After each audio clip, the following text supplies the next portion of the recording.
Boa noite, estamos ao vivo em todo o Brasil pela TV Cultura, TV Brasil e emissoras afiliadas. E hoje, como entrevistadores, temos a Lília Schwartz, historiadora, antropóloga e professora da USP, o Ricardo Gandur, diretor de conteúdo do Estado de São Paulo, Sérgio Dávila, editor executivo da Folha de São Paulo, a cientista política Lourdes Sola e o jornalista Plínio Fraga, que está escrevendo uma biografia de Tancredo Neves. Temos também os tuiteiros e nosso cartunista Paulo Caruso. Bem-vindo ao Roda Viva, obrigado pela entrevista, presidente Fernando Henrique. De início eu queria falar sobre as manifestações. Eu fiz um cálculo aqui, foram mais de 700 protestos, 360 cidades, invasões ou tentativas de invasões de câmaras, assembleias, palácios estaduais, ministérios, congresso. Os manifestantes estiveram a alguns passos da entrada do Palácio do Planalto. Morreram 6 pessoas, 250 presas, cerca de 100 feridos.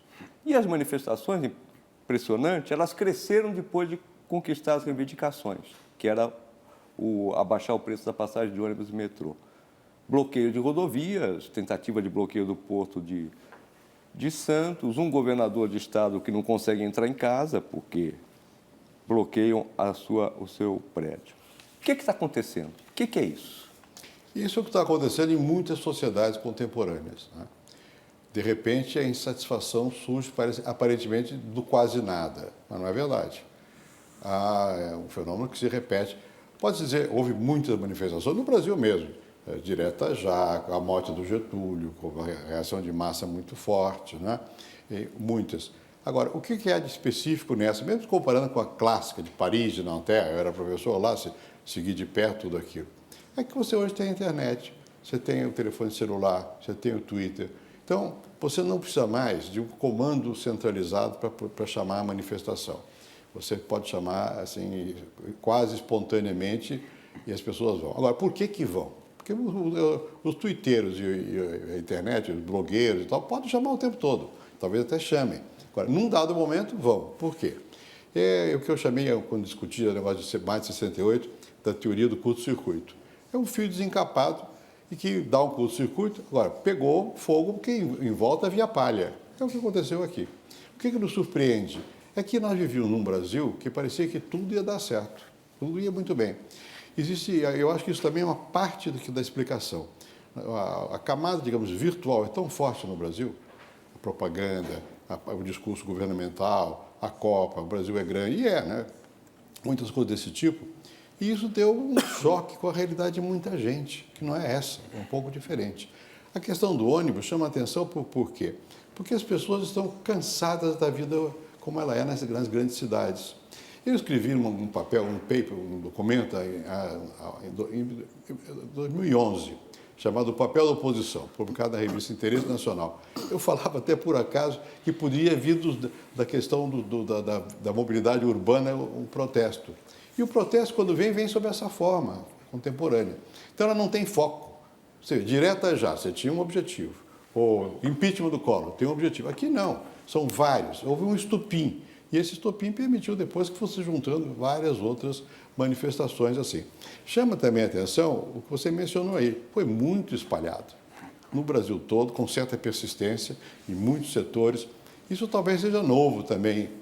E é novo por quê? Por causa da internet, né? Existem muitos trabalhos sobre isso. O mais recente é o do Manuel Castells, que, aliás, esteve aqui no dia que iniciou tudo, estava aqui no meu instituto, aqui em São Paulo, naquele Fronteiras do Pensamento, fazendo uma conferência. Ele tem um livro a respeito do que aconteceu na Turquia, na Islândia, no Líbano, na Líbia não tanto assim, mas no Egito, né?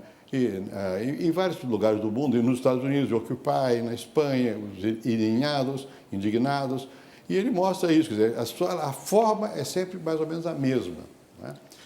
A motivação é variável. Aqui o desemprego não é galopante, nós não estamos numa crise do tipo da que tem na Europa, então por isso dá a impressão de que não vai acontecer nada. Mas na França, quando houve o Nanterre, também dava essa impressão. A França não estava em crise. De repente você vê que por baixo de uma aparência de que vai tudo bem, tem muita coisa que não vai bem. Também não quero estar falando muito como se eu fosse, porque ninguém pode prever o que vai acontecer assim.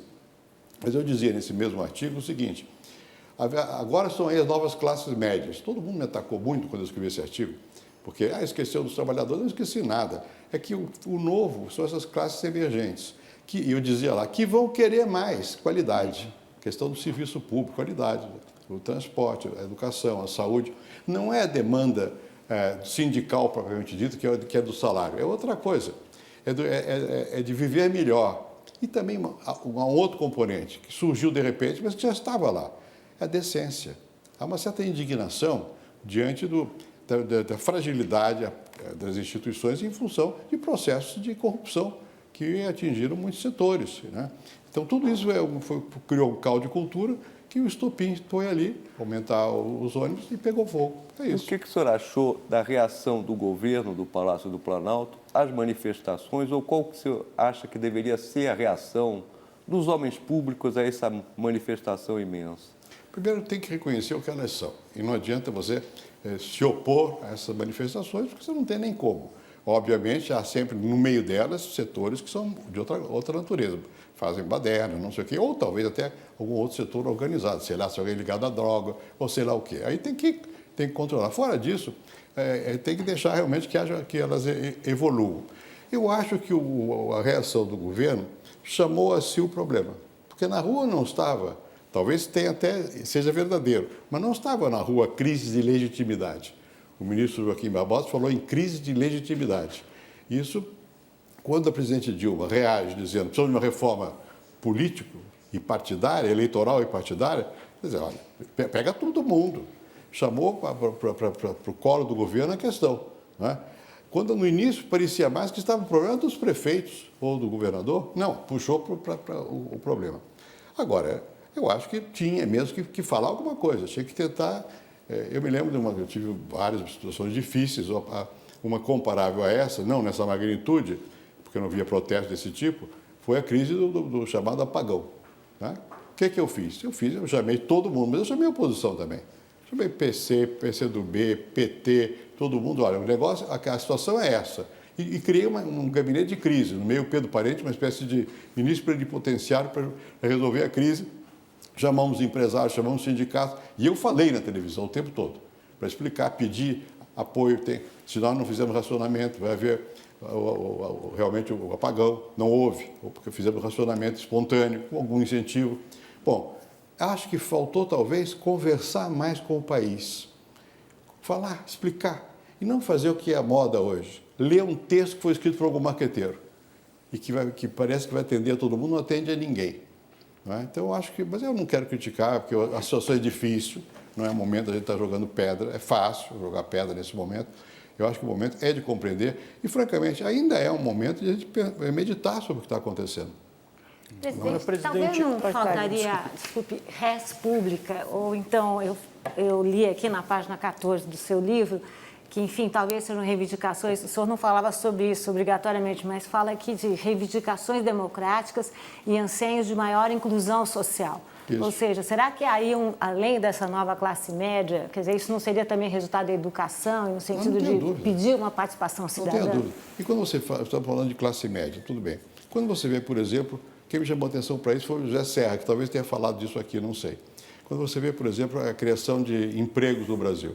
Os empregos que estão sendo criados são, majoritariamente, até 2 salários mínimos. De 2 para cima está diminuindo. Então, a classe média está um pouco achatada nesse processo todo. E ela sofre. Ela sofre com o custo de educação, com o transporte, ela sofre com a questão do hospital, da saúde. Não é que não se tenha feito nada, fez-se muita coisa. Mas, quando se... Aqui, a Lourdes também, você é historiadora. O famoso livro do Tocqueville, sobre a Revolução Francesa.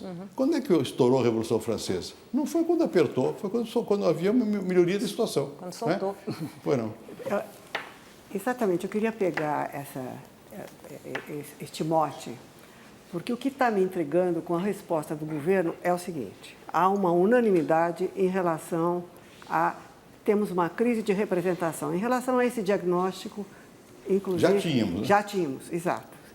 Mas as manifestações reforçaram e obrigaram os políticos profissionais a levar em conta isso para valer. Ao mesmo tempo que nós estamos próximos a uma crise de legitimação.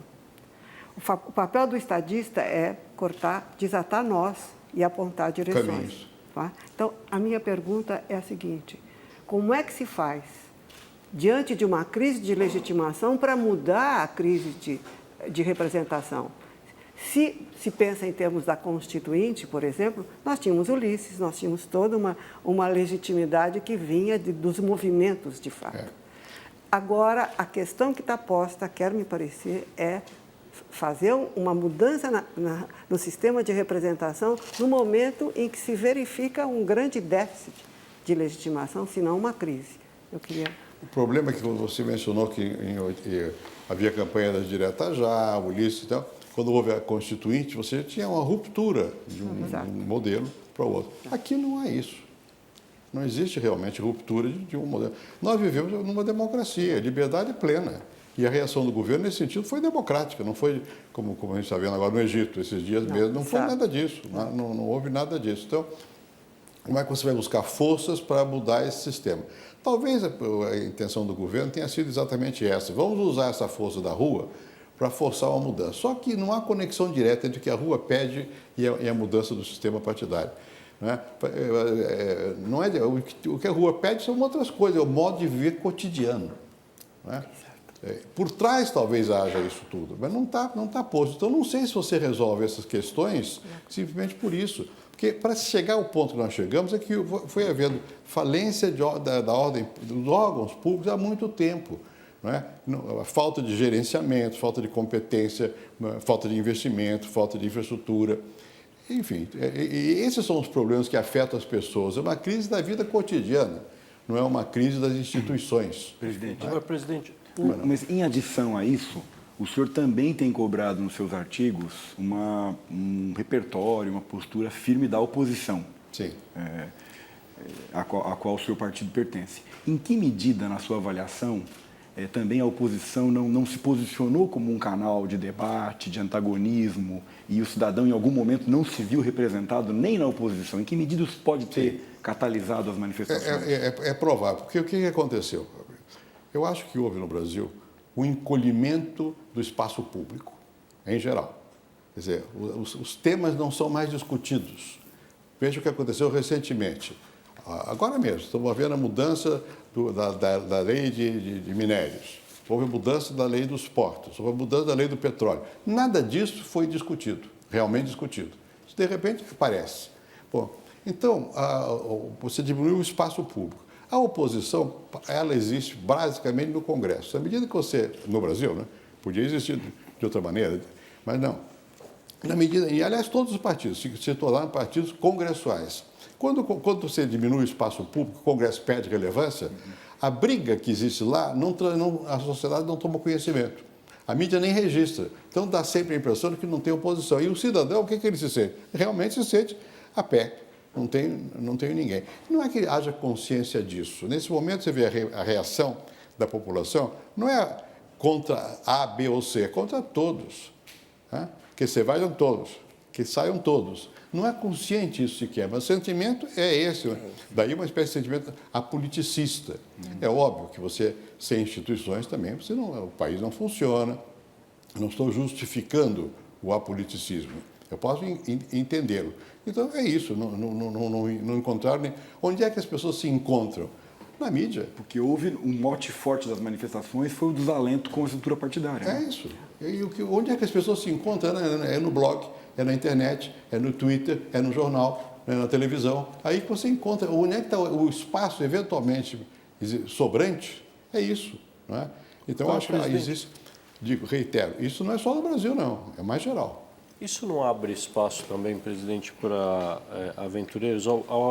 Esse é o primeiro movimento popular que o PT não controla em anos. A oposição também não, como os colegas disseram. A Folha publicou esse fim de semana um Datafolha que mostra que todos perderam, com exceção de Marina, que cresceu bastante nas pesquisas de opinião, pesquisas presidenciais, para as eleições presidenciais, e o Joaquim Barbosa, que nem candidato é.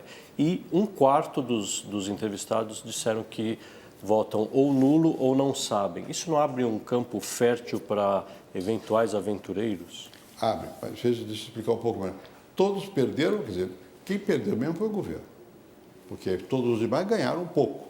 Quem mais ganhou foram esses, mas todos ganharam um pouco. Quer dizer, é curioso isso, né? Houve, por causa centralizou. Não é de estranhar. Bom, e isso abre há um certo vazio, efetivamente, mas já havia. Olha aqui, quase se elegeu o prefeito de São Paulo o Celso Russomano, cuja base partidária é muito frágil. E, não obstante, São Paulo tem o PSDB e PT. E quase se elegeu. Ele errou o cálculo do preço de passagem. Né? Bom, então, eu não acho que isso vá ocorrer no Brasil. Por quê? Porque nós estamos longe das eleições, porque nós temos instituições mais sólidas, porque nós temos a mídia, enfim, nós temos empresas, universidade, é mais complexo. Mas que abre um espaço aí, abre. Quer dizer, no caso do Joaquim Barbosa, é muito mais uma reivindicação, é curioso, quer dizer, as pessoas querem alguém que seja reto e que aplique a lei. Né? Foi o que ele fez. Né? É curioso isso, é um dado, digamos, também republicano. Não é uma coisa anti-republicana, não é anti-instituições, não. Eles estão exigindo que haja realmente respeito à lei, porque o Joaquim Barbosa representa isso. Outra coisa, eu não sei o que ele pensa, mas o que ele simboliza é isso. Presidente, o senhor chegou a se encontrar de fato com o ministro da Justiça a pedido da presidente Dilma, como os jornais disseram, e eu queria lembrar também que o senhor, em 99, chegou a defender uma constituinte que fosse restrita, que no caso seria reforma tributária, reforma política e algo da reforma do judiciário. Então, eu queria saber primeiro se foi fato esse encontro e o que mudou na sua posição em relação a 99 sobre a constituinte, que eu acho do plebiscito, já que é a questão que sobrou da proposta do governo. Né? Bueno, o ministro da Justiça teve uma conversa comigo. Não sei se é pedido da presidente Dilma, não foi isso. Uma conversa que não esteve relacionada com a questão da constituinte, ele nem tocou nesse assunto. Nós tocamos, eu tinha feito um programa na Band, onde eu dizia que eu achava que era o momento das pessoas conversarem. Aliás, eu acho isso. Eu acho que num momento como esse, as pessoas têm que conversar. E eu acho que o presidente Dilma devia ter chamado a oposição logo. Agora é tarde, porque já está tudo cozinhado, né? Agora é tarde. Eu achei um bom sinal o ministro da Justiça conversar, mas não era para propor medidas, não, desse tipo. Era para conversar, até para uma conversa inconclusa, porque ele teríamos que conversar com muitas outras pessoas. Eu disse logo, eu não represento o PSDB, tem que conversar. Mas ele citou a Constituinte nessa conversa? Não, não citou. Não citou a Constituinte, depois eu conversei com ele no telefone e reafirmou a mim que ele não citou. Agora, falou de plebiscito, eu não achei um bom caminho. Agora eu vou explicar a questão da Constituinte restrita. Quando eu recebi a informação da presidente Dilma de que ela estava propondo a Constituinte, por coincidência, estava lá no Instituto, meu Instituto, o ministro, ex-presidente do Supremo Tribunal Federal, conversando comigo. Deu uma falha de memória nesse momento. Recente? Recente agora? O Aires. O Aires Brito, que é uma flor de pessoa, homem inteligentíssimo, ia falar sobre o papel do presidente do Supremo Tribunal e acabou falando de Constituição. Acontece que, enquanto eu recebia a notícia, eu conversava com ele e ele dizia, ele é muito gracioso, ele disse, olha, a Constituição não dá um tiro no pé, não prepara seu funeral. A Constituição não abre espaço para outra Constituição. Não há possibilidade de uma Constituinte, porque a Constituinte é soberana, ela não pode ser restrita. Bom, então eu errei.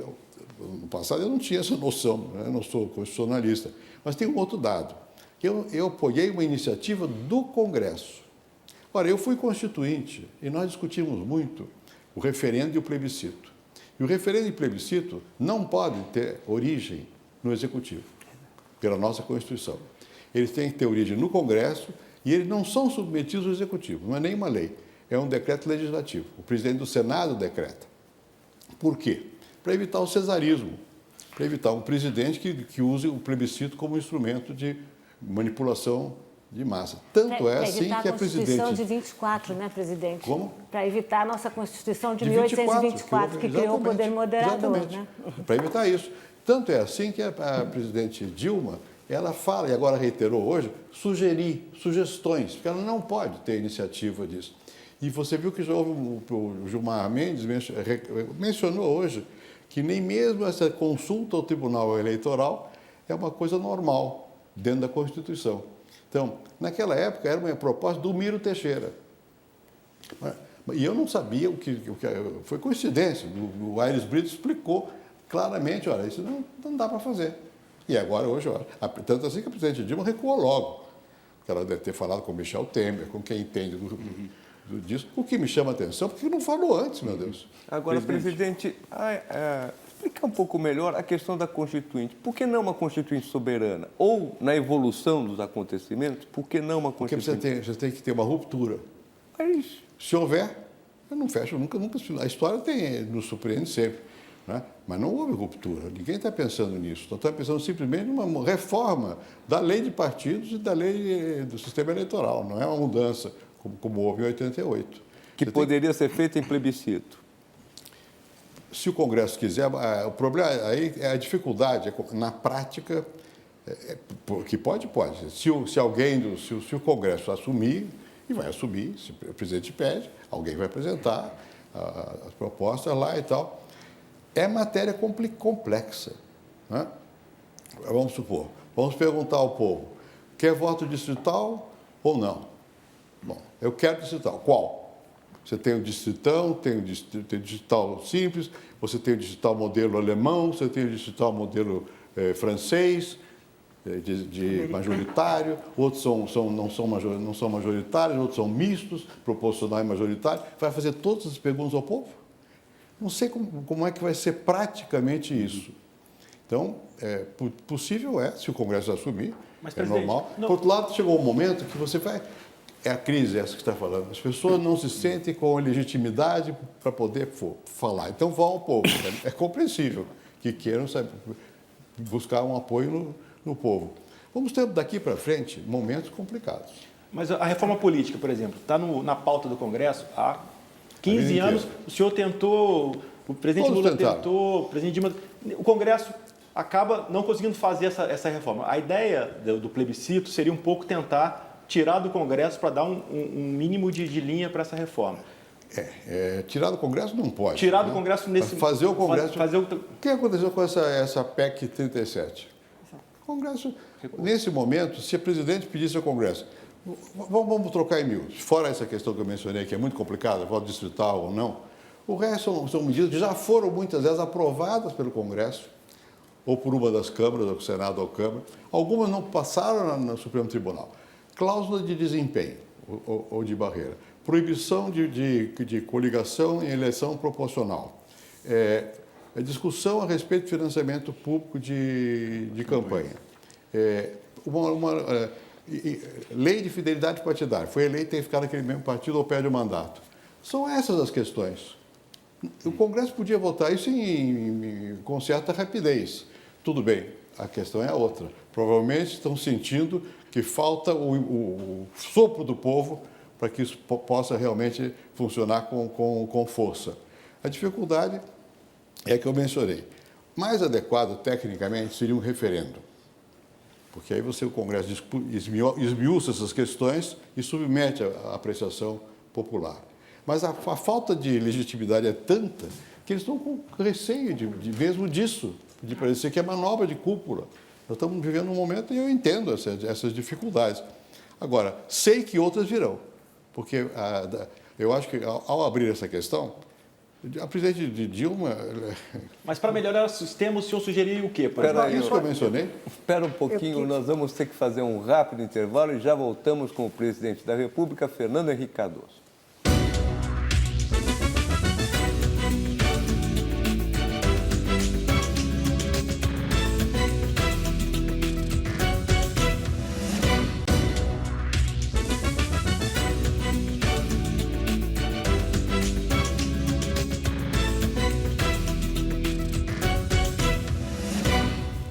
Voltamos ao vivo com o ex-presidente da República, Fernando Henrique Cardoso. O programa com o presidente está um dos mais falados do Twitter agora à noite. Durante o dia, recebemos uma série de comentários, também pelas redes sociais, estranhando que o Roda Viva tenha trazido em seguida o ex-governador José Serra e o presidente Fernando Henrique. Pois bem, relembro que logo antes do Serra, o programa entrevistou 2 integrantes do movimento Passe Livre e informam que o deputado Rui Falcão, presidente nacional do PT, aceitou nosso convite e virá em breve. A ordem dos fatores não altera o produto e o produto é um roda-viva plural com variedade de assuntos, análises e opiniões. Plínio, por favor, termina o seu O presidente estava pedindo para o senhor, então, se pudesse apresentar suas sugestões de reforma política, que tipo de elementos o senhor acha que seria importante para melhorar a qualidade da prática política partidária e eleitoral no Brasil? Mas deixa eu acrescentar o que eu disse, Mário Sérgio. Eu nunca uso instrumentos públicos para fazer campanha partidária. Não há esse risco. Trato de entender o que às vezes eu não entendo, mas trato de explicar. Não, o senhor está acima do bem do mal, estou vendo como analista. Estou explicando aqui. como analista, claro. Mas veja, eu acho o seguinte, para mim o mais importante era uma aproximação entre o eleitor e o eleito. Por isso eu sou favorável ao voto distrital. Né? Por isso eu disse que era tão difícil, porque tem vários tipos, mas todos eles reduzem a circunscrição e permitem coisas muito importantes. Porque o eleitor saiba em quem vai votar, porque cada partido terá só um candidato naquela circunscrição e não uma lista enorme de candidatos. Faz com que o eleitor guarde mais na memória em quem ele votou. Né? E faz com que haja um debate real naquela população. Acho mais que isso devia começar na Câmara de Vereadores. Nós temos a mania do Brasil da grande reforma salvadora. Não há grande reforma salvadora. Agora mesmo, 5 pactos é muita coisa. Não vai acontecer assim. Né?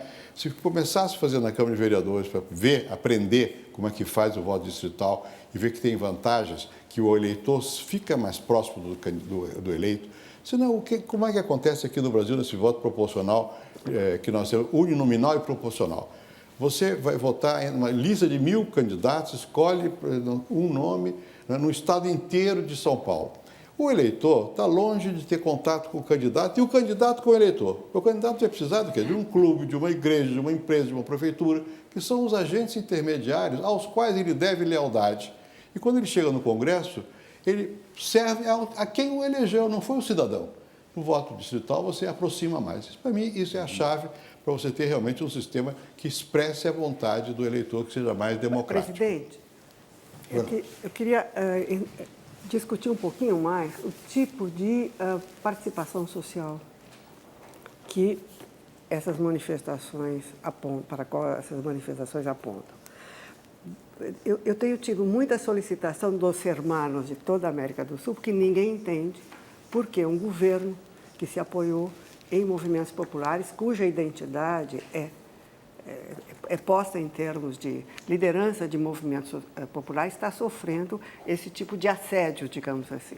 Por outro lado, pode-se explicar que, dentre todos os movimentos de outros países, uma das coisas incríveis que está acontecendo é que está havendo, em lugar do governo pautar os movimentos sociais têm pautado. PEC 37K, e tem uma série de respostas, então, que é digamos assim, um dos sintomas de que a democracia, desse ponto de vista, está respondendo, o sistema político está respondendo. A minha pergunta é a seguinte: os motores da democracia são claros: participação política e concorrência. Concorrência, de alguma forma ou de outra, existiu. Checks and balances também, equilíbrio de alguma forma está havendo. O que houve em termos de participação política? Que tipo de defasagem que faz com que são interesses não organizados que aderem? Isso. Como é que o senhor explica? Eu não estou com o meu telefoninho celular no bolso, é isso. Você hoje tem a possibilidade técnica das pessoas opinarem como pessoa. E elas saltam as organizações. Né? A organização, sindicato, movimento social, tudo isso foi cooptado. Isso. Né? Curiosamente, por exemplo, a ânsia por participação é grande no Brasil, mas é outro tipo de participação, não é essa participação comandada. É uma participação mais espontânea, que cada indivíduo acha que conta. E nós não descobrimos um mecanismo para isso ainda. A ideia do orçamento participativo virou uma ideia, porque cadê? Onde é que ele é exercido? Em nenhum lugar. Né? Bom, e a população, não sei nem se é o que ela quer, mas certamente o que essa rua está dizendo: olha, eu existo, eu estou aqui, eu quero que você atenda o meu reclamo. Né? E esse reclamo é difuso, e reitero, é um reclamo que tem a ver com a vida cotidiana. Daí a minha dúvida sobre se chamar para de questão institucional, político-partidária, vai resolver essa questão. Olha o que nós estamos falando aqui: voto distrital, misto, não misto, como é que aproxima, é muito abstrato. Agora, presidente, resolve. No seu um dos seus ensaios sobre o Joaquim Nabuco, o mais interessante dele, o senhor diz que o Nabuco ele achava menos importante monarquia ou república, porque a questão para valer era a escravidão. Hoje no Brasil não tem uma coisa semelhante? Tem. A questão para valer é a desigualdade social e a pobreza. Como é que isso enfrenta isso? É não só, é a pobreza e é também, digamos, o fato de que na sociedade contemporânea todos sabem, aquilo que isso aí apareceu no movimento com muita clareza, por que não fazer modelo FIFA? Não é? Eu não quero uma coisa qualquer, eu quero um modelo de alta qualidade. Isso é novo. Não é só a pobreza. Além da pobreza, os que estão subindo na vida querem o modelo FIFA. E os pobres também vão querer. Isso é bom. Quer dizer, e é bom que se manifestem, que digam, que chamem a atenção. Mas e o mundo político ficar discutindo monarquia, república, plebiscito? Um pouco é isso. Não quer que o Nabuco dizia, olha, a forma de organização do poder não é o principal. A questão principal é a escravidão. Aqui a questão principal não é escravidão, por sorte, ainda há alguns aí simulacros de escravidão, mas é mínimo. O que você tem realmente é isso, as pessoas querem melhorar a vida. E por mais que você diga que está melhorando, não acreditam que esteja, porque a vida é dura. A vida para a imensa maioria da população não é essa maravilha que você vê na propaganda. Há uma, posso falar pedantemente, dissonância cognitiva. Isso é muito bonito. Você entende uma coisa e vê outra. Então bate uma com a outra. Aconteceu aqui. Mas falando dessa dissonância cognitiva, que o termo é muito bom, eu fico lembrando do seu ensaio sobre Sérgio Buarque de Holanda. Sim. E voltar à questão das instituições. Isso. Sérgio Buarque de Holanda, nos anos 30, dizia que um problema do país é que nós temos um gap muito grande entre o plano político e o plano cotidiano, como você não chamava de cotidiano. Mas, sobretudo, a minha pergunta é, permanece essa compreensão que as nossas instituições são frouxas? E o termo é do Sérgio Buarque de Holanda nos anos 30. Permanece, embora já tenha talvez ficado mais sólida, mas ainda assim permanece. Se você lê o meu livro, você leu, você me inspirou que eu fizesse o livro, de qualquer maneira, o Sérgio é a pessoa que mais eu acho que toca na coisa contemporânea. Porque o Sérgio, nos anos 30, quando uns eram fascistas, outros eram comunistas, ele era democrata. E ele achava que a revolução viria de baixo, mas era a revolução democrática. Pela educação. Pela educação. E nós não dizemos a mesma coisa o tempo todo? Nós continuamos dizendo isso. Não é que não tenhamos avançado, mas não avançamos ainda o suficiente. Nós não somos parte do primeiro mundo. Isso é outra dessas coisas. Agora, o nosso produto bruto cresceu, é o sexto maior do mundo, mas a sociedade não. A educação não, a saúde não, o transporte urbano não, a decência não, a segurança não. E segurança é muito importante. Agora, as manifestações mostraram um sentido de urgência nessa mudança e melhoria do cotidiano. Ficar falando em reforma não é uma conversa para boi dormir também? Embora não seja, é importante institucionalmente, pode ser percebido como tal. Não é? Pode ser percebido. Nesse momento não, porque o foco tudo é tanta mídia ao redor, mídia no sentido amplo, ao redor da ação do governo do Brasil, o foco é só um. Você vai na Europa, nos Estados Unidos, falou o governo, fala a oposição. Aqui fala só o governo, o tempo todo. Então, no momento, dá a impressão de que consegue superar, mas lá por baixo não consegue, por causa disso. Né? E você não resolve a questão do cotidiano do dia para a noite. Mas aí não adianta dizer, eles estão no governo há 10 anos. Não é que não tenham feito nada, mas você não pode dizer, não houve a noção de eficiência, de bom governo, de administração, de gestão. Parece que vai ter que voltar à tona. Não nos faltam recursos. Os recursos sobram no orçamento todos os anos. Falta competência. Agora, presidente, fazer realizar. Fala só o governo, não fala a oposição. Não é um pouco culpa da oposição também? Eu estava fazendo as contas aqui. O PSDB fez 25... Para ficar aqui no exemplo do Estado de São Paulo, cidade de São Paulo. O PSDB fez 25 anos no mês passado. Esses jovens que foram às ruas, a maioria jovens, universitários, e começou, ou pelo menos ganhou força aqui em São Paulo, desde os anos 80, eles só viram do PSDB Covas, o senhor, José Serra e Geraldo Alckmin disputando ou prefeitura ou governo ou presidência ou governo ou prefeitura. Faltou uma renovação também aí na oposição, apresentar mais propostas para esses jovens que cresceram e viveram com esses nomes? Eu não estou aqui para defender o PSDB, obviamente, né? Mas veja, se você olhar os prefeitos, o PSDB tem 700 prefeitos. Tem vários que são jovens que são bons. Sobre os governadores, tem governadores jovens, inclusive o próprio Aécio, né? Relativamente jovem. Então, tem quadros. Em todos os partidos você vai descrever mais ou menos a mesma coisa. Pega o PT, tira o Lula. Quem? Né? Fernando Haddad que se ferrou. Mas o Haddad é jovem e tem, eu não quero prejulgar, ele tem caminho ainda. Né? Não quero prejulgar, ele tem caminho. Pega no PMDB. Então, será diferente em outros países? Ou nós idealizamos também um pouco? É que é difícil a afirmação de lideranças em sociedades complexas. E mais ainda, em sociedades onde cada um tem a capacidade hoje de dizer o que quer pelas novas mídias, nova tecnologia, esse movimento.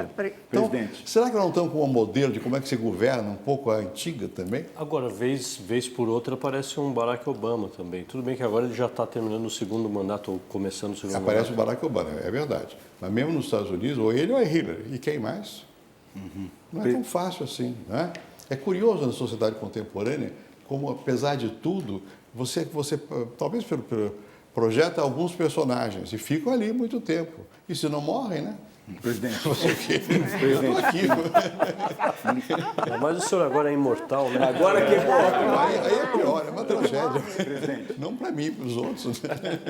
Ligando também as manifestações a um ponto que os autores que o senhor analisa no seu livro tratam muito, é o papel do Estado. Sim. Né?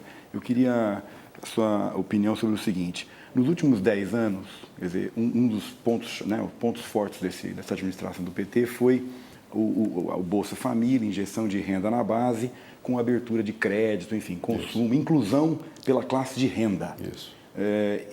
Quer dizer, economia de mercado na base e no macroeconômico, né, intervenção em alguns setores, né, para criar as campeãs nacionais, e forte concentração. Isso. Isso no seu livro, essa discussão está muito atual, o papel do Estado. Não houve na sua avaliação uma inversão aí, quer dizer, um liberalismo econômico na base e um intervencionismo estatal no macro? No governo atual? Nos 10 últimos anos? Não sei se houve liberalismo econômico, mas que é uma intervenção estatal crescente, há. Economia de mercado na base e intervenção no macro. Isso sim, isso sem dúvida. Incluir a base as leis de mercado, com crédito, consumo e tal, e isso pareceu necessário num certo momento, mas terá sido... Mas sem o espírito da competição, do mérito, da produtividade, sem esses outros elementos que dão a dinâmica do sistema. No livro meu, quem mais discute o Estado aí é o Faur. E eu, no final do capítulo que eu escrevo sobre o Faur, eu digo que podia se aplicar atualmente muita coisa do que ele disse, de outra maneira. Porque você tem de novo o corporativismo. E isso é uma coisa muito interessante de ver o que aconteceu. Você vê, eu não quero também falar em termos partidários, mas a transformação da ideologia do PT, que o PT votava contra a CLT, porque achava que era uma maneira de vincular o trabalhador ao Estado. E depois transformou-se no grande defensor de estatizar ao máximo os movimentos sociais. E o Estado é Faoro, não é? Não é tanto Oliveira Viana, porque Oliveira Viana também é isso, mas Oliveira Viana tinha uma visão mais de Estado, enquanto que o corporativismo nosso é aquela coisa mais portuguesa, mais tradicional, é aquilo que o Schmitt chamava de corporatismo social. Não é? Não vamos entrar nessas discussões entre intelectuais que não funcionam, né, para discussão política, mas é isso. Né? Então, sem dúvida, houve esse processo. Há esse processo no Brasil, né? Sem dúvida alguma. E você chamou atenção para uma coisa importante. Ao mesmo tempo que você faz a inclusão social, você cria uma concentração de renda enorme. Isso também pesa no que está hoje na rua. A injustiça, a falta de sentimento de igualdade. Isso é real. Quer dizer, as pessoas podem não saber formular, mas nós ainda somos uma sociedade muito cheia de privilégios, de desigualdades. Né? Então, por isso eu digo que estamos longe ainda de ser uma sociedade realmente contemporânea, avançada. Para mim, o máximo é isso que você encontra nos países nórdicos, quando você tem mercado, mas tem Estado e tem sociedade, não é só mercado e Estado. Tem sociedade. Aqui, os movimentos da sociedade foram cooptados pelo Estado. forte. Aquilo que começou forte durante o regime autoritário, as igrejas, os sindicatos, as universidades, os jornais nanicos, tudo aquilo, foi tudo incorporado. E da crise de 2008 para cá, muito discutiu o papel do Estado. É o Estado ativo, o Estado indutor. Qual é o papel do Estado? Veja você, o papel aqui nosso ele é ativo, e não há dúvida nenhuma. Vai ser sempre. Numa sociedade como a nossa, o Estado sempre terá um papel importante. A questão é os contrapesos. A sociedade tem que ter papel e o mercado. Né? O mercado, largado a si mesmo, concentra a renda, né? Não distribui. Agora, ele tem dinamismo, muito bem. O Estado, na medida que ele fica Estado empresarial, ele concentra a renda também, faz grandes monopólios, embora possa distribuir. Mas como você não tem o terceiro polo ativo, que é a sociedade, né? E não tem, o que eu já disse aqui, a agenda social encolheu, não tem a democratização substantiva, como se falava antigamente, né? Não é só o voto, mas o povo está querendo. Eu quero participar, eu quero ter voz ativa e tudo isso. Então, não dá para reduzir tudo a Estado e mercado. Presidente. Né? E pensar que o Estado não vai existir, vai. Ou o mercado não vai existir, vai. Mas não basta. O senhor citou a questão da segurança pública, né? E o senhor próprio condenou, quando as manifestações começaram, a violência da polícia e a criminalização dos jovens, principalmente pelas polícias do Rio e de São Paulo. Não falta também a reforma da polícia, além da política, a reforma da polícia e o viés autoritário que as polícias se manifestaram, tanto no Rio quanto em São Paulo, não demonstra um pouco o caráter autoritário que o Estado brasileiro possui? O senhor não concorda um pouco com isso? Eu acabei de dizer, eu acho que falta uma democratização mais substantiva da sociedade. Né? Você não é só a polícia, quer dizer, tem que melhorar. Eu sei também, eu fui presidente da República, fico sempre meio constrangido de estar criticando aqui, que eu sei das dificuldades. Por exemplo, quando eu era presidente, houve várias crises da polícia. Várias, da Polícia Militar especialmente. Em São Paulo houve várias crises. O Mário Covas reclamou muito, nós apresentamos várias medidas ao Congresso. Naquela época se dizia que era preciso haver uma coordenação entre as polícias, que nós estávamos ainda sob a égide do autoritarismo, a Polícia Militar era muito forte. Nenhuma passou. Nenhuma passou. Foi tudo bloqueado. Por quê? Porque o corporativismo é muito forte nessas instituições também. Não é que eles sejam diferentes das outras instituições, são também. Então, você ainda precisa pregação democrática. E por isso eu acho que o protesto na rua é um passo adiante. Porque, de fato, ele força você a entender, olha, eu existo, eu sou pessoa, eu quero ser cidadão, eu quero ter uma voz ativa, não sei o quê. Eu acho que é um instrumento importante. Eu não sou tanto quanto o Manuel Castells, que, a meu ver, julga quase impossível as instituições se modificarem. Eu acho que não. Acho que elas podem ser, eu sou mais otimista do que ele, mas eu concordo com ele que o motor da sociedade contemporânea é o movimento social não controlado. Não é o MST, que é braço se não é de um partido, é de uma organização qualquer. Eu falei o MST, podia falar outros. O sindicato nem se fala. Né? Estão vinculados a partidos e tudo mais. Então, eu acho que a sociedade contemporânea precisa. Agora, não é a mesma coisa o que aconteceu no Egito. Não é. Lá você tinha um regime autoritário que foi quebrado, depois foi recomposto. Né? Também não é a mesma coisa da Espanha, onde você tem realmente uma reivindicação econômica e social forte, tem uma razão para isso. A Islândia mudou. Mas a Islândia é um pequeno país. Né? Ela conseguiu mexer nas instituições. Quem sabe nós aqui, como eu sou otimista, quem sabe nós aqui temos a capacidade de mexer nas instituições também. Portanto, eu acho que a discussão, eu estou dizendo que, eventualmente, o governo tenha chamado assim e não resolva a questão ao discutir o institucional. O que não quer dizer que não seja importante discutir o constitucional e institucional, nem que não se deva fazer alguma coisa para melhorar, porque as instituições não estão correspondendo ao sentimento do país. Não estão. E porque tem no meio disso também, vamos falar claramente, um problema de corrupção. Né? Então fica muito difícil para muita gente, então não vou citar nomes, falar nessas horas, porque devia se sentir também acuado os que estão metidos nesse processo. Né? Justo ou injustamente. Né? E isso acabou sendo generalizado do ponto de vista do povo. Então, como é que era a frase? Contra os de cima. Contra o abaixo os de cima. Abaixo acima. Há um sentimento dessa natureza. Delicado. Não é momento de fazer campanha política. Não é momento de partidarizar. Não é momento. Acho que quem tentar tirar proveito perde nesse momento. Eu acho que o momento é muito mais sério do que isso. Mas é um bom momento, do ponto de vista de chamar a atenção para que as nossas instituições não estão correspondendo. E não são só as instituições. O funcionamento dos governos é variável. Uns são melhores, outros são piores. Mas, e sobretudo, parece no governo federal, não tem a eficiência. Não consegue. Você vê, passa o tempo e não consegue. Não consegue fazer nem edital de licitação, nem isso. Não é?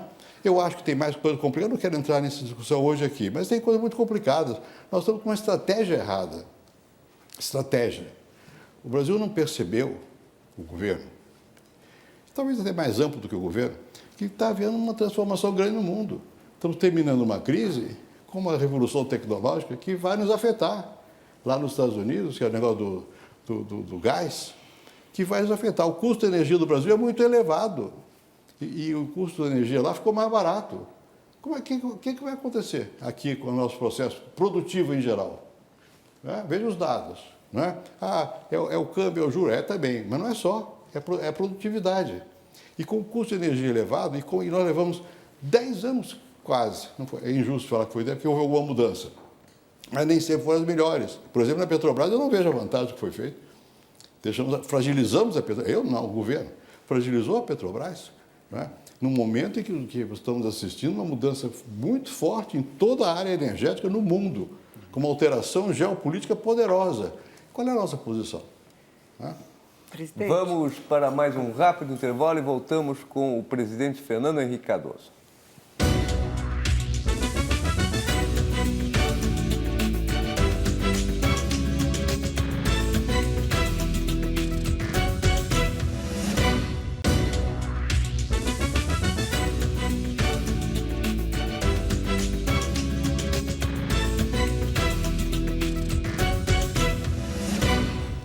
Voltamos ao vivo com o acadêmico e imortal Fernando Henrique Cardoso, que infelizmente não veio de fardão nem de espadim.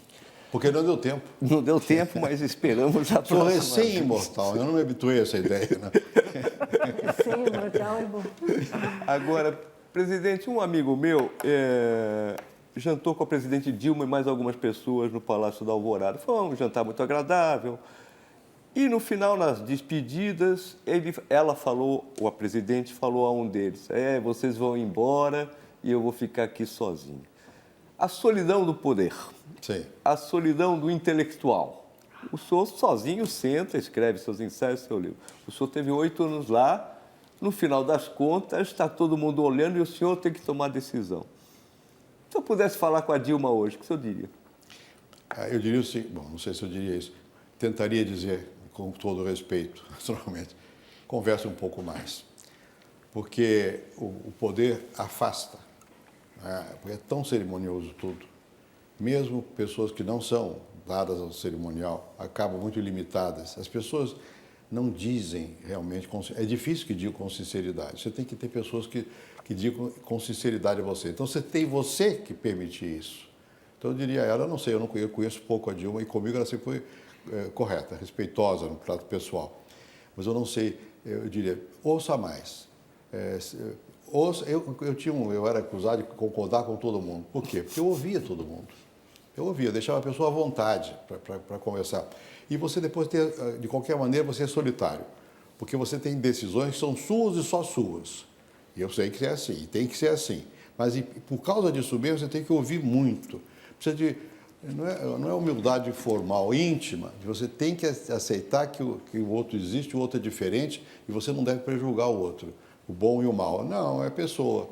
Ele está ali, você tem que ouvir. Eu acho que isso é muito importante. O intelectual tem uma vantagem grande.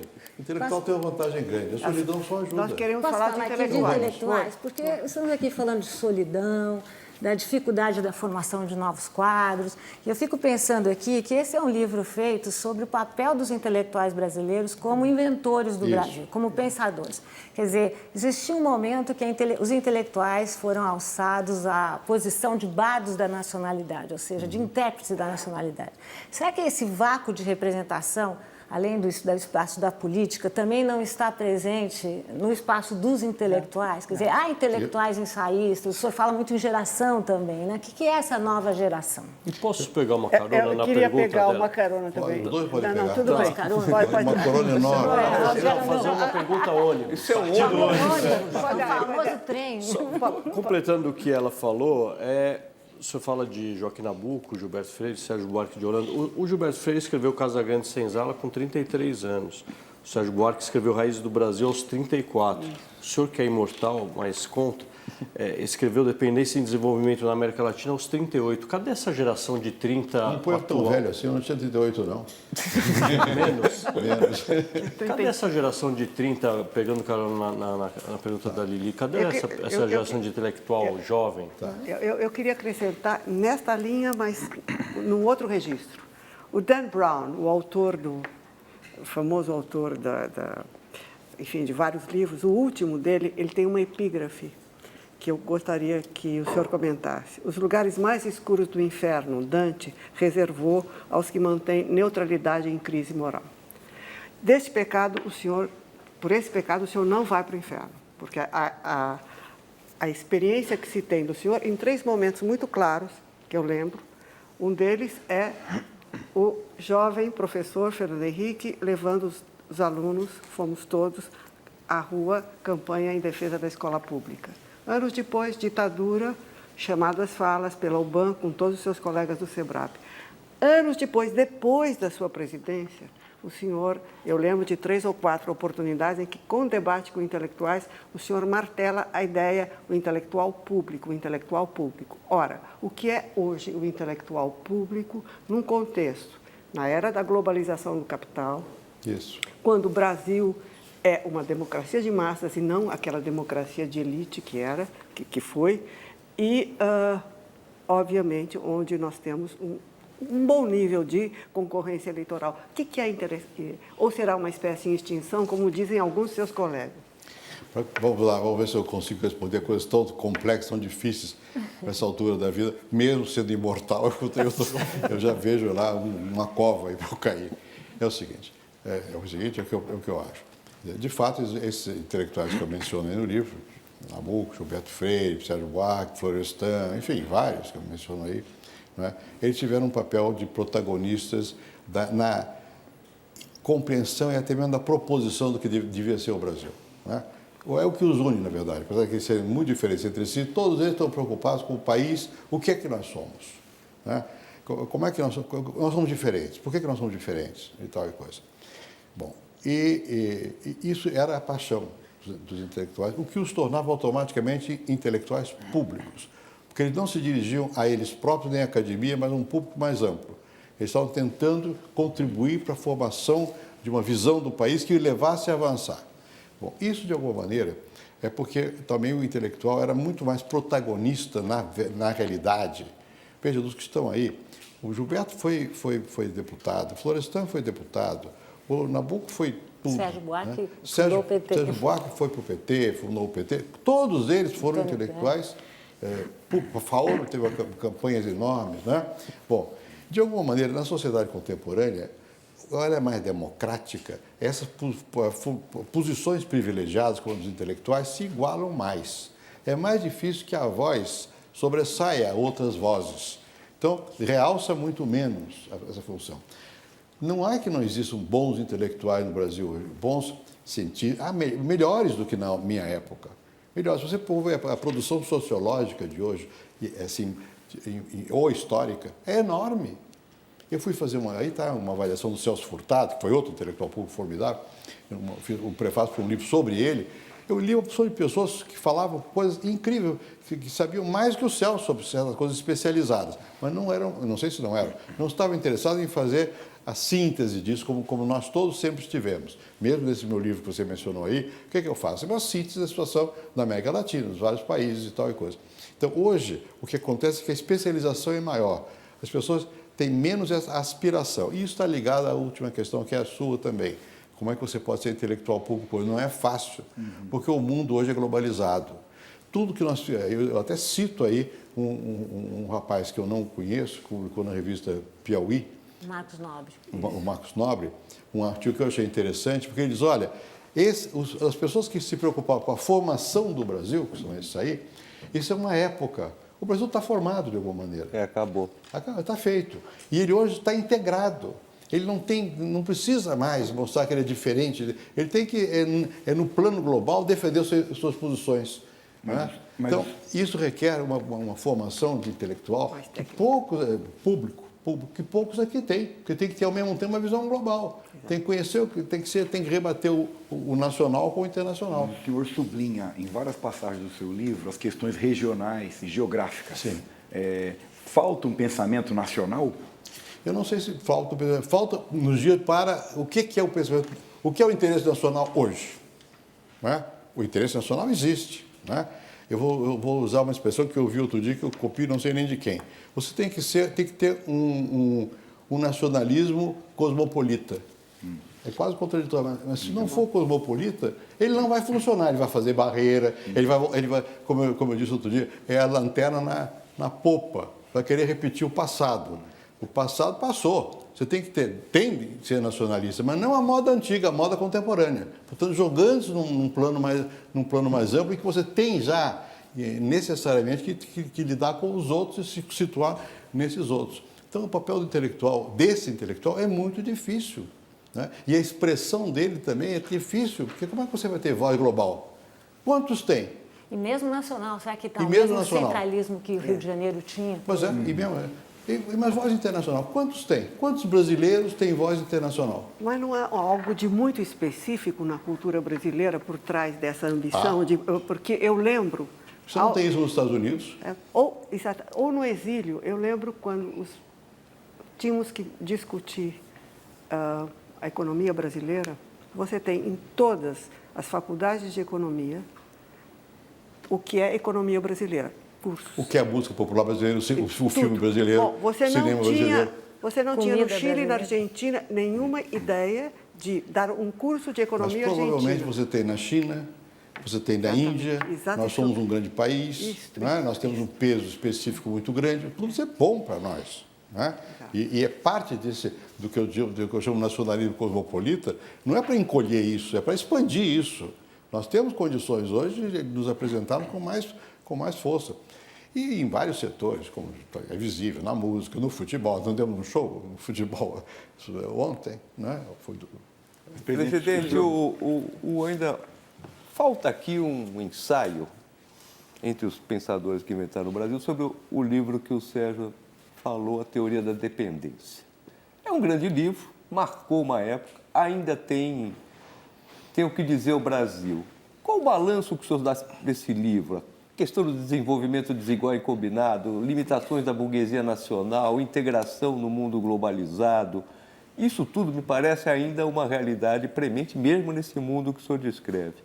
Tentando se ver de fora, que livro é esse? Bom, só que eu escrevi sobre a América Latina, não foi sobre o Brasil. Sim, mas não é sobre o Brasil, mas escrever sobre a América Latina já fica mais interessante. Sobre a América Latina, que até o foco é mais amplo. Na verdade, para confessar o seguinte, esse livro, Dependência e Desenvolvimento, foi muito mal compreendido, porque ele foi compreendido como se fosse a teoria da dependência. Somos dependentes, não vamos sair daqui só com a ruptura. E, do meu ponto de vista, era o contrário. Existia forma de desenvolvimento. Né? Nós estávamos lidando com a globalização sem o saber. Não é? Porque a discussão, na verdade, era essa. O mundo estava... Eu usei a expressão nesse livro, não é elegante. A internacionalização do mercado interno. Não era isso. Era a internacionalização de tudo, da produção. Não é? O conceito ficou pobre. Não é? Mas ele tentava descrever. Naquela época não havia nem a expressão multinacional. Não se falava. Era trust e cartel. Multinacional só nos anos 70. Então, aquele livro foi, digamos, seminal.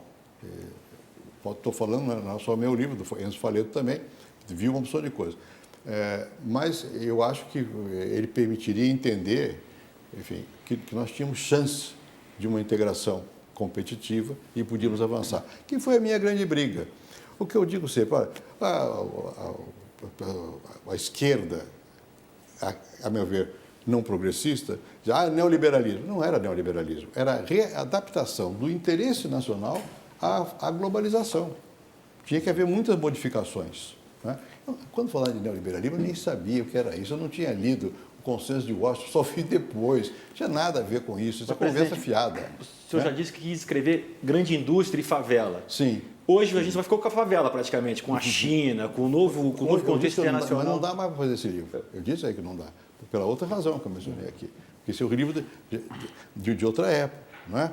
Mas, enfim, mas o fato é que houve uma mudança muito grande. E o Brasil tinha que se adaptar a essa mudança produtiva. Não foi uma mudança ideológica, foi da modo de produção. Mudou a forma. Eu até tenho dito a provocar. Se o Lênin estivesse vivo, ele escreveria o pós-imperialismo. A globalização é o pós-imperialismo. Né? E as pessoas ainda ficam pensando em termos do imperialismo. Não, não é mais isso. O imperialismo o que é? É usar a força do Estado, e até militar, para ocupar fontes de matéria-prima no mercado. Hoje não acontece mais isso. O imperialismo é a FIFA. É a FIFA, é outra coisa, é outro mundo completamente diferente. Então, esse livro, na perspectiva que nós escrevemos, ele permitiu entender um pouco mais dinamicamente as coisas. Mas eu não ia me referir a mim mesmo e não acho que ele esteja tão completo quanto esses outros que eu escrevi. Mas tem algum outro livro mais recente ou algum outro pensador mais recente? Tem muita gente que pensa muita coisa nessa matéria. E hoje até, enfim, sobre o que se fala de economia internacional. Mas com essa capacidade de síntese, de propor uma descoberta... Para o nosso lado aqui, não. Não tem mais a geração dos ensaios, né? Da ideia do ensaio. Ela tem? Exatamente. Acabou, né? Acabou. Né? Acabou. Até agora, sim. Quer dizer, porque é interessante pensar. Ela é tão... Hoje em dia, a obsessão é tal, e é boa. Ter base, documentação, não sei o que. E isso diminui a sua audácia de pensar, né? De uma maneira mais livre. Né? Não estou pregando que deva fazer, eu respondi a ele. Eu acho que a produção intelectual de hoje é muito consistente, é muito diversificada, é outro momento, é outro estilo. Né? Agora, né, gente que pensa... Deixa eu ir para um autor que é mal afamado. O Kissinger escreveu um livro sobre a China, que é muito interessante, chama-se On China, sobre a China. Né? Ele tem tudo que se você quiser dizer contra ele, pelas posições políticas dele, mas ele sabe pensar. Então, nesse plano de entender como é que é o jogo das relações internacionais, as consequências disso, você tem o Kissinger, pode ser, o Krugman vive o dia inteiro tentando falar desses mesmos assuntos. Tem muita gente que tem visão global, não é? E que o Castells é outro que tem toda uma teoria da sociedade em rede. Quer dizer, tem muita gente que está pensando nesse sentido. Eu devo dizer que eu levei muitos anos muito afastado de lides intelectuais diretos. Eu posso estar fazendo muitas injustiças aqui. Vocês é que estão aí na ativa, é que sabem das coisas. Mas o que eu acho é que o modo de encarar é outro. A visão, para você entender isso, é outro. E quando eu digo que nós perdemos o foco no Brasil, perdemos a estratégia, é que nós digo, o governo, não entendeu o que está acontecendo no mundo. Perdeu espaço.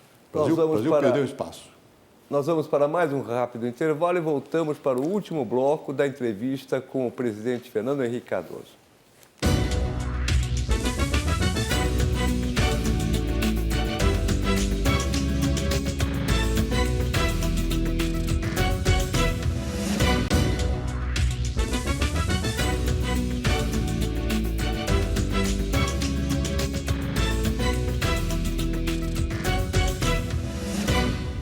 Voltamos ao vivo para o último bloco com o presidente da República, Fernando Henrique Cardoso. O livro, presidente, dá uma olhada aqui, mostrar para os espectadores.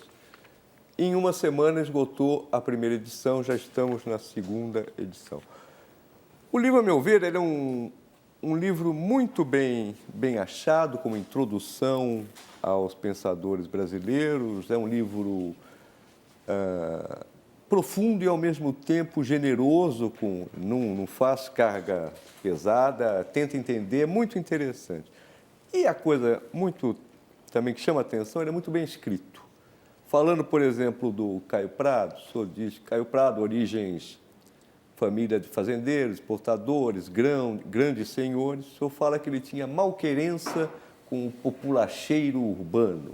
São termos muito precisos, são palavras exatas flaubertianas. O senhor está com um material rico na mão. O senhor transcreveu o que o senhor ditou dos anos de poder, anotações dia a dia, de 8 anos de poder. isso poderia ser uma contribuição enorme para o entendimento do Brasil, o que é o coração do poder. Desde que o senhor não edite aquilo tirando as besteiras que o senhor falou, desde que o senhor não queira preservar alguns amigos, e desde que o senhor dê o contexto daquilo. Mas eu acho que o senhor tem em mão de escritor, esse livro prova mais uma vez, e o senhor tem um material rico nas mãos. O que o senhor vai fazer com isso? O que eu estou fazendo? Eu não vou adulterar nada, né? Isso está gravado e está transcrito. Só uma pessoa leu tudo, que é a minha assessora, Daniela Ardayon, que ouviu e tal, eu só revi um pedacinho do primeiro ano de governo. São registros, né? E não, eu espero que seja publicado, mas não agora. Justamente para eu não mexer no texto, eu não posso publicar agora, porque eu converso comigo mesmo sobre as pessoas com as quais eu estou interagindo. Muitos são muito próximos a mim, outros não, né? E eu digo com muita sinceridade, meu estilo, não é de pichar, mas eu digo as coisas que eu acho, e você pode entender melhor as entranhas do poder, as dúvidas, a solidão, as decisões terríveis que você tem que tomar, como é que às vezes falha as pessoas, como é que às vezes você não entende. Agora, para eu fazer o que você está pedindo, eu tenho que fazer 2 livros. Um é rever tudo isso. E o outro é analisar. E o outro é fazer uma análise. Faça-os. Aí vai depender se eu for mesmo imortal. Mas senão é difícil, porque eu não tenho tempo para fazer.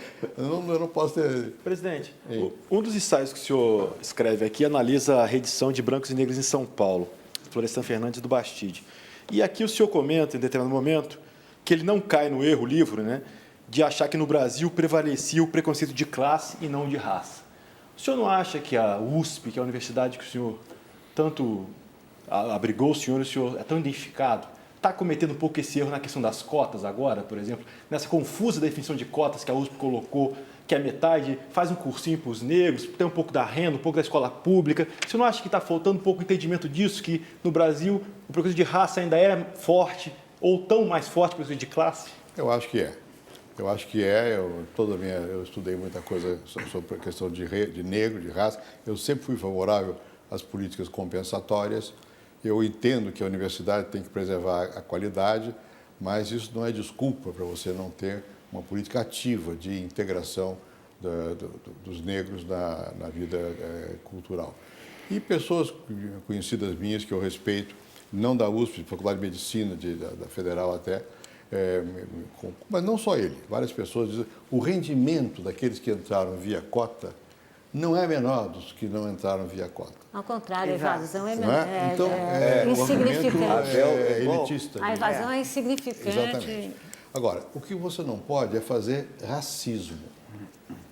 Esse e o limite é complicado disso aí. Como é que você faz isso sem criar, como os nazistas faziam com os judeus, ou não só os nazistas, na Europa Oriental muito, números clausos. Não pode ter mais do que tantos judeus. Daqui a pouco vai ter números clausos para branco, para não negro. Não pode. Você tem que ter... Como é que você faz essa distinção que é sutil e que é complexa? Não transformar a raça numa... Primeiro que raça é um conceito muito complicado. De que raça eu sou? Para não falar dos outros que estão aqui. Tem um pé na cozinha, né? Presidente. Francesa. Mas a basta olhar para... Pega um branco e põe perto de mim, ele não mas, for presidente, branco. Pega você que é branco. Presidente. Mas a raça eu prefiro ser como eu social. sou, de qualquer maneira. Agora, isso é uma misturada danada. Eu estou aqui por cota, viu, presidente? Você está por cota. Eu também, eu e a Eu acho Lúcia isso ótimo, também. acho que isso é uma coisa positiva. Presidente. Quando eu disse Mas que o tem Chico era rata, cozinha, foi tem de rata. propósito. Para dizer, Agora, olha aqui, nós somos no Brasil, nós não somos um país de brancos, somos um país mestiço. Mas tem raça social, não tem? Tem Ou raça. seja, Raça é um a conceito raça como social. conceito biológico, eu concordo, social, não existe. Mas a sociedade Isso aí, cria cria, raça. né? Então não dá. E isso desiguala. Totalmente. Então você não pode aceitar a desigualdade a partir do conceito social de raça. Mas às vezes é preciso desigualar para igualar no final, não é? Às vezes o quê? É preciso também desigualar para igualar, certo? Tudo bem, eu estou defendendo isso. Políticas compensatórias. Né? Tô defendendo. Agora, tem que ver que são momentâneas também. Né? Não é para você criar uma sociedade baseada na raça, na discriminação de raça, porque isso enfim, é antidemocrático. Então, isso Sérgio Dávila quer fazer uma pergunta. Nós ficamos o programa todo mais ou menos no embate entre a política, o seu lado político e o seu lado intelectual. Até a bancada está dividida assim, o lado mais intelectual, o lado mais puxando o senhor para a sujeira da política. Eu queria fazer uma pergunta para os dois. Vamos ela, mas com luvas. Quem sabe os dois consigam responder. Há um problema na política brasileira que ninguém se identifica como conservador ou como de centro-direita ou até de centro. A que o senhor atribui essa barreira que os próprios políticos Isso é novo, né? Não era assim. Você sempre teve no Brasil quem se considerava conservador. Você tinha até a tradição família e propriedade, que era ultra-reacionária, era a direita. Depois, com a redemocratização, há um pouco de populismo nisso. As pessoas não querem assumir as suas posições, seus interesses. Por outro lado, é que a distinção clássica entre conservadorismo, esquerda e direita, era baseada em critérios que hoje funcionam pouco. O que era ser de esquerda realmente no passado? Você queria o controle social dos meios de produção, não é isso? E alguns achavam que, para obter isso, se justificava uma ditadura de uma classe, que era a classe operária, o proletariado. Por quê? Porque essa classe podia se libertar demais, aí vem toda a teoria marxo-hengeliana, não é isso? Hoje, ninguém fala nisso. Hoje, quem é que fala? Pode ser residualmente, mas residualmente, né? Não é você, não. Residualmente, ninguém fala mais nisso. Então, qual é o critério? Você tem... Como é que eu só posso achar que uma pessoa é progressista se ela está olhando para frente? Quando a lanterna está na popa, não é progressista. Não pode falar que é de esquerda. Não pode. Nem pode estar acusando os outros disso ou daquilo. Ficou muito mais complicado. Mas existe. A diferenciação hoje é basicamente isso que nós estamos falando aqui há pouco. É a justiça social, né? É a distribuição da renda, é a cidadania, é a república, a res pública, o respeito à democracia. Isso é que é ser progressista hoje. O resto é confusão. O que você tem no Brasil, eu gosto muito de uma frase do Sérgio Buarque, examinando a Paula Beigelman, que a Paula, professora da USP, ela pegou tipos clássicos do pensamento. O Joaquim Nabuco era o pensamento progressista. O Paraná era o pensamento conservador, ou liberal. O Eusébio, enfim. Aí ele disse para ela, você acha mesmo que o Marquês de Olinda era conservador, o Marquês de Olinda, qualquer Marquês do Império? Eles não eram conservadores, nunca tinham lido Burke, que é um grande pensamento conservador inglês. Eles eram atrasados. Então, o que nós temos no Brasil é muito atraso político que se traduz em clientelismo e querer mamar nas tetas do Estado. E, para melhor fazer isso, dizem que são todos social-democratas. Todos são democratas, ninguém assume que é de direita. O que eles querem mesmo é estar grudados no Estado, né? E isso, para mim, é uma coisa atrasada, conservadora, profundamente conservadora, né? Então, eu acho que a gente tem que rever um pouco para ir ao miolo da questão e não ficar com as etiquetas do passado, mas também não pode aceitar que não exista um pensamento. Há um conservadorismo entranhado no Brasil.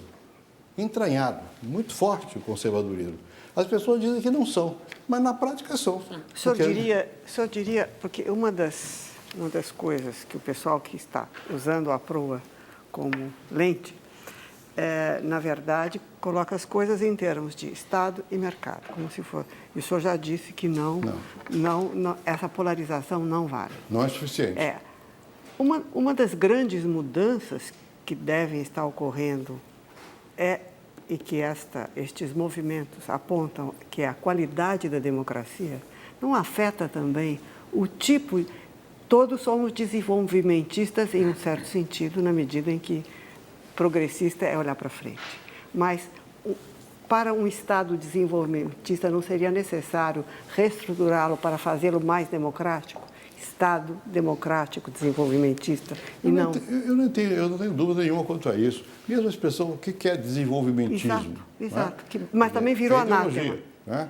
Em geral, implica em que o Estado está tomando decisões e não as pessoas, e não o mercado. Eu acho que o Estado tem que tomar algumas decisões, né? E por isso o democrático. Se você não puser democrático no meio, você vira autoritário. Exato. Corporativista e vira autoritário. Queira ou não queira. Pode botar disfarce ideológico que você quiser, é autoritário. Então eu acho que muitas vezes, as críticas, eu não quero entrar em crítica de partidos aqui nesse momento, mas de governo, os últimos governos têm sido pouco democráticos nesse sentido.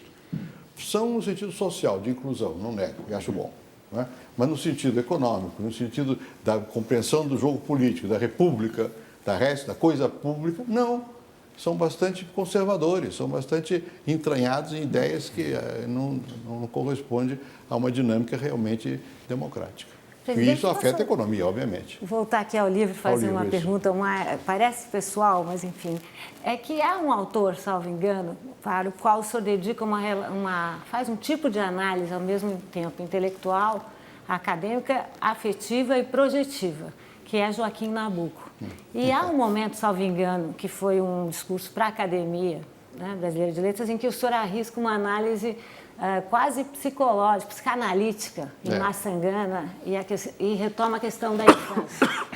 Eu estou correta em pensar que há uma projeção maior com Joaquim Nabuco, e é correto talvez pensar que também para o senhor, o jovem Fernando Henrique Cardoso, enfim, cuja família estava ligada aos militares, ao engajamento, de alguma maneira é próximo desse perfil que o senhor desenha de Nabuco, um intelectual engajado, enfim, diplomata, cada vez mais. E que tem nas mãos um estadista da República para escrever.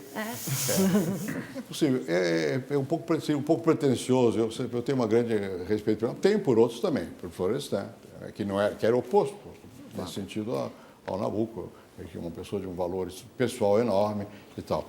Agora, obviamente, se você pensar em questão de família, minha família é uma família, a do Nabuco também era uma família burocrática, não era empresarial. A minha é burocrática e militar, se bem que isso a partir do meu bisavô já não era, tinha título de brigadeiro, mas não era militar, foi governador de Goiás, senador de Goiás, essa coisa. Então, família pobre, né, como a do Nabuco também era, no origem, e com acesso ao poder. Né? Então, nesse sentido, sim. Agora, o Nabuco tinha uma formação artística que eu nunca tive. O modo dele escrever é muito superior ao meu. A maneira como ele descreve mesmo, aquilo que eu tomei lá, do engenho, aquela coisa toda, é extraordinário. Né? E, por outro lado, ele era um liberal conservador. Eu não sou isso, eu não sou conservador e nem mesmo propriamente liberal. Eu sou um democrata com uma visão diferente dessa visão do Nabuco. Mas ele se reinventava, por exemplo, depois ele diz que rompe com a República e volta para defender o pan-americanismo, por exemplo. Não, eu sei, ele se inventou muitas vezes, ele foi uma pessoa extraordinária. E eu defendo o tempo todo, quando eu comparo com o Tocqueville, aquilo é um conservador. Nabuco não era um conservador, um liberal conservador, né? Que tinha um gosto estético muito pronunciado. Então, tem algumas similitudes, mas tem muitas diferenças também. Obviamente, eu não tenho a estatura do Nabuco. Por isso é mais difícil escrever um estadista da República, porque para ter aquele fôlego do Nabuco e o tempo que o Nabuco dispunha. A nossa vida hoje é uma vida muito agitada, né? Mas ele vivia no exterior, gostava dos prazeres da mesa e da carne, tinha uma... Isso não é meu caso. Presidente, o senhor deu uma entrevista há alguns anos dizendo que achava que a parte política dos jornais estava muito chata, estava parecendo muito mais... Policial. Essa juventude que está na rua hoje, o senhor acha que ela é despolitizada ou politizada de outra maneira em relação às nossas... É politizada de outra maneira. Não passou, pelo menos na nossa geração, que passava por partidos políticos, leituras ideológicas, não sei o quê, tinha causas, né? E as causas são fragmentadas, né? Nós tivemos, o pessoal mais moço teve causas também, até a última grande, teve o desenvolvimentismo, foi muito comum, né? Mas teve a democracia, a redemocratização, foi uma grande bandeira, num certo momento. De lá para cá, as causas ficaram mais... a democracia, bem ou mal, está aí, tem liberdade, e as causas ficaram muito mais picadas, né? Como você viu nas manifestações, né? Não tem uma coisa que una, porque eles perderam a vontade de mudar o sistema, de fazer socialismo ou comunismo, né? A democracia eles dão que está aí, né? Então, o quê? Né? Bom, mas não é sempre assim, isso muda.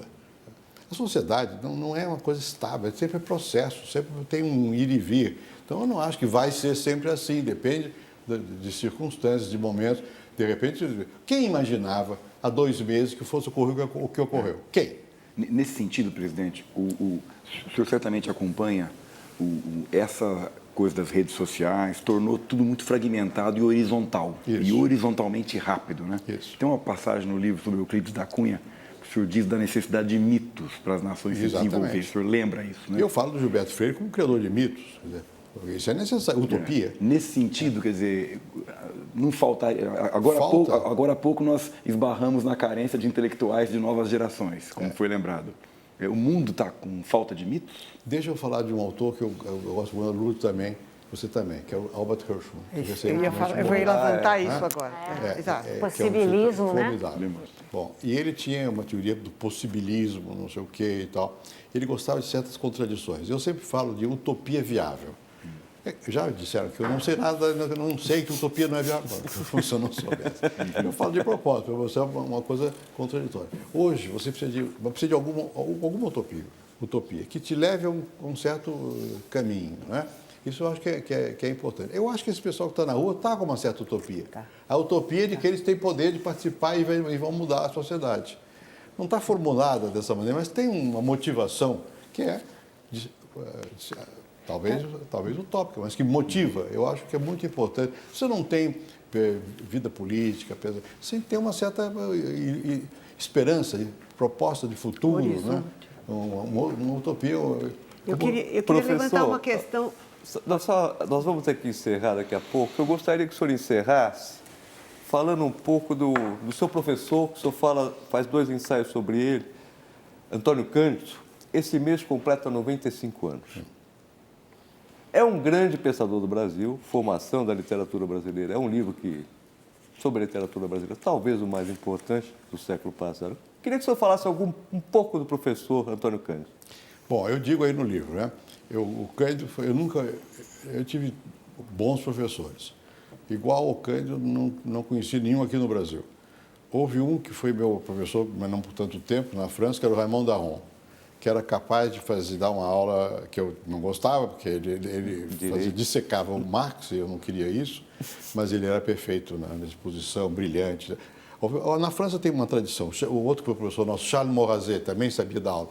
Antônio Cândido começava a aula e terminava no momento justo, era elegante, poupava palavras, não gastava muitas palavras, explicava, ele tinha um dom de transformar coisas difíceis em coisas aparentemente fáceis, um homem que era capaz de estruturar o pensamento e de uma elegância pessoal imensa, imensa. E de uma lucidez, está com 95 anos, se ele estiver aqui, ele dá conta de vocês todos, do dobro de vocês aqui, e responde com precisão, com uma memória incrível, tem uma base literária enorme, e o que eu critico aí, o que eu falo sobre, não é nem literatura, porque não é minha especialidade. O Passeio do Rio Bonito. Que é um livro admirável, né? E que tem uma base antropológica enorme. Então, Antônio Cândido era o que se chamaria de um mestre de pensamento de toda uma geração, não tanto da sociologia. O mestre meu foi Florestan, foi Antônio Cândido. Mas em matéria de literatura, sem dúvida alguma, foi o Antônio Cândido. E também intelectual público. Também sempre tomou posição, tomou partido. Eu posso não concordar aqui ou ali com ele, nós somos amigos até hoje. E eu espero visitá-lo para levar esse livro até ele. Mas realmente é um modelo de professor. E uma coisa que eu mencionei de passagem aqui. Eu nunca dei aula fazendo pregação. O professor não tem o direito de abusar do aluno e ficar colocando valores próprios dele na cabeça do aluno, sem que o aluno tenha capacidade de entender o processo. Tem que ensinar o processo, tem que ser objetivo, tem que mostrar as coisas como são.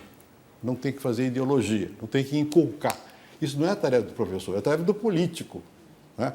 A dificuldade imensa que eu tenho, mesmo aqui, todo o tempo eu não posso deixar de dar umas pauladinhas aqui e ali, porque eu também tenho um lado político, mas eu procuro entender. O professor tem que entender e ensinar e explicar como é que as coisas funcionam. Antônio Cândido era assim, como Florestan era assim.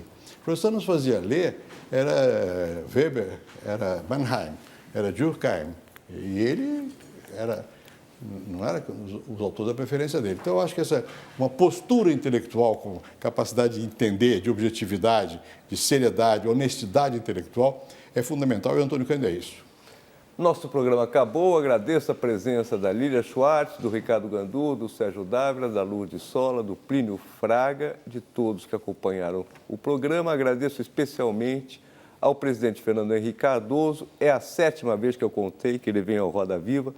Nos conhecemos há 35 anos. Ele não deixa jornalista sem resposta, ele sempre dialoga com o público, ele sempre coloca as suas análises.